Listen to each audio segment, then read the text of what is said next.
please welcome to the program, Blair Lamora. Hello, hello. How's it going, guys? Going good. How's it going with you? Going great. Sun is shining, so I'm smiling today. There you go. Wow. Yeah, I was gonna say, because like it's weird to see you smiling so much, because in the show you do not smile like at all. No, scowling 24/7, Yeah, 100%.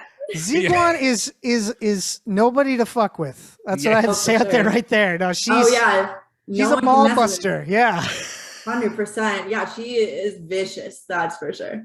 Oh my God. I love the fact that out of all the characters, Ziguan is the only one that can make Shoresy cry. He's the only one that can 100%. actually get through that Teflon, nothing bothers me, but you just bring him to tears at least twice during the show. Yeah. Yeah, it's so funny to be really the only person who can. Even though we're bantering hardcore, he just can't take the heat. He just can't take it. Well, it'd be hard to in front of you, because like your character throughout the entire season is just you're a verbal assassin. That's what you are. You just cutting everybody down, especially Shoresy, but cutting everybody down. It's that must have been fun to play a character like that just, that has that kind of intensity about them. 100%. It was almost therapeutic. Like, how they do like therapy yelling. Yeah, it was kind of like that all the time, going to work every day and yelling at all these men. I mean, it was great. Honestly, it brought out a completely different side that I don't normally get to show. So it was such a pleasure. Yeah. Now, of course, hockey is nothing new to you. You grew up in arenas because all your brothers were hockey players, right? So was there a lot of like childhood nostalgia while shooting the show? 100%. Like, I was kind of just sitting in arena and laughing, because I was like, man, my hands are cold, my knees are cold. I feel like I'm sitting in arena watching my brother's games again. So it was a great experience overall. I couldn't help but think of them and be nostalgic. Oh man, it's such a great cast coming together, telling such a fun story, and throughout it's it's not surprising, having watched Letterkenny and things like that, as in the past, but Jared has this ability to mix the comedy with the dramatic in such a nice way that that it feels sincere. Yeah, you don't know which way it's going to go or who's going to do what, and then and people who are jokers for good chunks of the show will make you cry one moment, people making you cry sometimes, or joking. Like, it's that when you came into that, were you expecting that like to have that kind of roller coaster? Were you really surprised at how much this happens? I was kind of like, when you were shooting it, it's really fun because it's very comedic and we're all laughing and we know the tone of what we're supposed to do. But then actually watching it was a completely different feel, because it felt like a comedy disguised as a drama. I didn't realize how intense they made everything, which made it, even though I knew what was happening, I felt like I was going along with this team for the ride for the first time, which was so fun because you don't normally get to see intense hockey shows, even shown that way with some of the shots and the gameplays and things like that. Very much not seen before. So it was pretty crazy to be a part of that whirlwind. Yeah. Well, it sounds like you were on the side that got the easier part of the deal, because I heard that Jared was very strict on how the hockey had to look intense, and that those guys were put through the ringer. So I'm guessing it was great to just be a smart mouth on this set. Oh, of course. I just got to sit back and yell at all the boys. I was not complaining when I went in. 100%. They were on the rink quite often. Even when we weren't shooting, they were there a couple weeks prior to just, getting to know each other and getting comfortable and figuring out what they wanted. So very intense. I was pretty lucky. Now, before shooting, you guys got to do a little bit of rehearsal, you and Kalani, and kind of got the rhythm of everything. And that you kind of also, the two of you kind of found that there was a specific rhythm that you could both kind of like tap into, and like that helped you guys suggest things for improvisations in it as well, right? Oh, for sure. Yeah. And it was like with everybody that we did, every time we had a really big scene and it was quite a few of us, we would always have a little bit of rehearsal prior to kind of make sure we were all on beat with one another. And it was like really fun, because once you start to get into a rhythm, it kind of just feels like a game of hockey. You're going back and forth. It's all quick. It's intense. So it's like every day is different, but the rehearsal is definitely needed because it's intense out there. But they did a great job with the script, and it was really great because they made it so easy with the jokes, and Jared is brilliant. So, I mean, it was so fun to bring all of his stuff to life. Yeah, well, like in those scenes, right? Because like obviously, a lot of the scenes that you're in, there's yourself, Kalani, Tasia, and Jared. A lot of the times, like there's a lot of personalities going on in that room, and everybody has their own personality. I'm just like in between those takes, like you already have alluded to that you guys were having a good time. You know, was it difficult to get through some of those? Like, are you guys just constantly just like, you know, trying to break the other person or just laughing really hard at their deliveries? Yeah, there are some lines that got me more than others for sure. Like there are times when, you know, Jared reacts because we either give him a C or take away the C, and he kind of does like this weird little cry orgasm thing. And it's like the funniest thing. So being in the room while he's doing that and trying it a bunch of different ways was really hard to stay sane. And inevitably you crack, you know, it's so funny to be in this room with like all these brilliant, like comedic people. And it's just, at the end of the day, you have fun with it and you try your best, but definitely caught up in it sometimes for sure.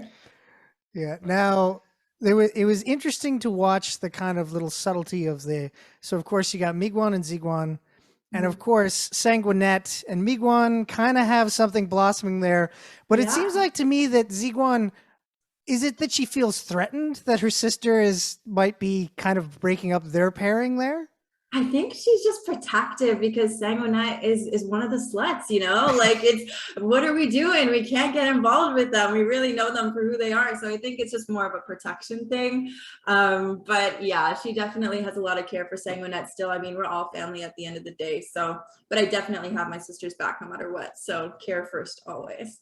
This is right, like right away. Like if I was trying to date Miguan, I'd be worried about you at all times. You know, I'd be like, Ziguan is not somebody you want to mess with because like, she seems like a lot of fun, you know, like I really like the character. I like what you know, you did as the character and everyone, but like, yeah. Well, no dark alleys, no dark streets. Yeah. Unless she's my bodyguard. Mr. Green she's one of the bite. Yeah. Mr. Green can attest to this. In real life, I'm the type of guy that goes after a girl like Ziguan and gets destroyed. It's just oh, no. Definitely handfuls, but I mean, like, you know, it's fun. It keeps you on your toes, I guess. Oh no, definitely. Now, probably one of my favorite scenes involving Nat and the girls has to be when they go to the board. Yes. Yeah. So in that, it's very much seen that like the whole Miguan is seen as the perfect sister and Ziguan is getting all the shit. What was it like playing that scene? Because like some of the trash talking that happens in the show, the board probably is the meanest when it comes to the 100%. Shit that they swing along. Yeah, the league takes no bullshit, man. Like they are really the final say, and I love it because, like, honestly, like in the whole show, you know, Ziguan is the one to dish out chirps, and nobody really affects her. But when it comes to the league, I just kind of sit back and be quiet and take it because, well, you know, it's kind of like they're important and we have respect for them. We have a relationship that's been bonded over time. So it's something that, you know, is really funny to see because they're always picking on me. But at the end of the day, it's like us, the boys, chirping because it's out of love. You know what I mean? And it's just because we have a strong relationship. So totally. Do you think that Ziguan's been taking this shit since forever, that they've always been comparing her to her sister? 100%. I feel like everybody looks at us like a little angel and a little devil. Like we always joke that we're the angel and devil on Nat's shoulders because we just have such a contrast in that sense where Meg is so, you know, put together, calm, and she's very concise, knows what to say, and like works a different way than Zeke. Zeke is just right to it. Doesn't matter who's there, time and place, opinionated, fiery, but it's kind of nice to have the contrast. It's like a little bit of a yin and yang between the two. With your relationship, like did you and Kalani like you know, like what kind of time did you spend together trying to figure out the sisters, you know, like relationship and pattern and all that stuff, and like how they should be communicating with the lines that you're given? Like how did you guys spend a lot of time trying to work on that yourselves? Yeah, we had a few, even before we got to Sudbury, like we both live in Vancouver. So I was fortunate enough to actually even go hang out with her a few times before we shot the show to kind of get comfortable with one another, see, you know, what direction we wanted to take each character, how that would complement one another. And I think that really helped us in the end too. And because we were with each other in Sudbury for so long, it was just inevitable that, you know, that only helps our bond a lot more, and it came through on screen. So it was pretty good. We were very much on the same page about how we wanted to really show them off together. So I think it worked in our benefit for sure. Now, one thing that I've noticed that was like a pattern throughout the show was the way that Miguan, Ziguan, and Nat kind of like traveled in a pack, but it was very much like a strut. How Oh, many yeah. times did you guys have to shoot that strut? Because it pops up like 3 or 4 times in every episode that you guys are strutting down a hallway. You would actually laugh. We were in Tazia's trailer one day and we were I have videos on my phone of us just strutting in a little trailer, trying to figure out which way we wanted, who was going to be on what side, what leg we started off with first. Like, we were very much prepped for it. It was a really fun time. We really wanted to be like a little fierce trifecta out of this like big testosterone filled world. So it kind of like, yeah, definitely a lot of rehearsal, but it paid off, I think. Yeah, I think so. It's an iconic strut. It definitely is. You guys had the energy of like a girl group from the 90s. Oh my gosh, I love that. That is amazing. I'm taking that. Thank you. Oh, man. Yeah, like I said, you're like Zigwan, you don't want to mess with, but like the 3 of you together, like, no, that is, oh yeah, just you're a power trio, and like don't mess with that. That's you guys are the real Bulldogs. Yeah, that's it. 100%. 100%. The Bulldogs would be nothing without us 3. What do you mean? Yeah. Well, and that's one of the things I really liked about this show, is that we have this trio of women at the core, like at the top leadership of the team, running the team. And not something necessarily that is common within hockey circles, obviously, but then on top of that, culture and heritage is a big part of what's going on in the show too. And it's like it's one of the things about this show that I've really appreciated, also with Letterkenny, but like especially with this show, is showing that off, like women can be in these powerful positions and do those things, but also, First Nations people and all of that. Like it seems like the show really tried hard to make sure that on all sides that was being shown off in a very positive light. Oh, 100%. Like, they did a great job of incorporating everyone from every angle, not even just on screen, when it comes to like makeup, wardrobe, production. There was so many like BIPOC, First Nations, there was a bunch of people everywhere, and it was honestly brilliant. Like, to have everybody at center ice, I think we're really fortunate, especially in a time where I feel like we are coming to the forefront a lot more. I feel like really grateful that they were able to include us the way they did, and really make it something that's casual too, not something that's completely our identifier. It's just, we are who we are. And like, matriarchal society in the Indigenous communities, it's funny that we have this female trifecta at the top of this completely masculine hockey team that's kind of like ruling everything. It's brilliant. It's the layers to it. They really incorporated everyone beautifully, and I couldn't be more grateful.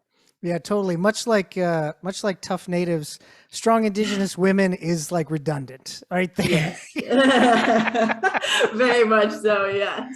Oh man.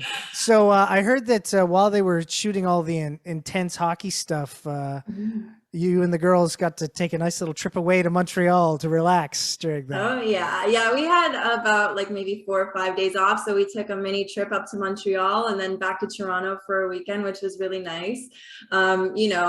It's nice to get away with the girls, and I feel like that was kind of like the first time we really all bonded together as well. So it really was kind of like the perfect mix of everything. So yeah, it was a great time for sure. That's awesome. So I have a feeling that, you guys will get a season 2, what with the fact that it's still doing quite well on the streamings. And so where do you hope Zeke goes in the next season? Where does Zeke go? That's a good question. I feel like I would like her to have maybe a little bit more responsibility with the team, like as in, like, I got the sweaters last time, was running errands, doing things like that, and maybe show like a little bit more. I don't know how yet, but I think it would be cool to like maybe go on a little adventure with like Michaels or something like that. Would be really fun, because he's like my favorite character in the show. I think Ryan, who plays Michaels, is absolutely brilliant. So maybe somewhere towards that realm. And it would be even funny because she hints at Dolo all the time, to see a little Dolo action with Zeke. I think that would be pretty funny. So who knows? Oh yeah, that reminds me of that line where you say you guys are standing around on your dicks, and and Shoresy says, "Well, he could probably do that, Dolo." Exactly. The picture the rope. Oh man.